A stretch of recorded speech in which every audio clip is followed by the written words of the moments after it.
ما امروز قصد داریم که کالیبره ها رو بوشاشو میخوایم تعویض کنیم. بوشا پاره شده و حالت گیرایی دیگه نداره و حالا ما یه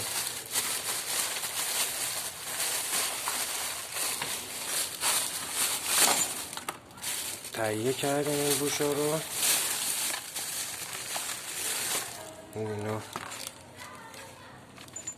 نوع بوشای نوع از برند نوپا. این هم بهش میگن که به طور معروف اتصالات کالیبر چرخ جلو تیپ 2. تو این محصول 2 تا باید اینجوری باشه و با پیچاش. واسه باز کردنش هم که نیاز به قاچار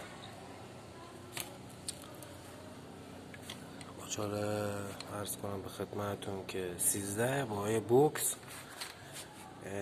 اینجا رو باز میکنین، 2 تا پیچ داره اینجا که من الان بازشون کردم. این پیچا رو از اینجا باز کنین، این بوشا راحت در میاد. وقتی در آوردین با یه اسپری انژکتور شور کامل حالت اینجوری داخلشو بگیریم تا اگر گریسی چیزی باقی مونده در یه دونه گوش پاک هم لازم داریم. حالا گوش پاک یا مسواک که بتونیم این داخل اینا رو تمیز کنیم.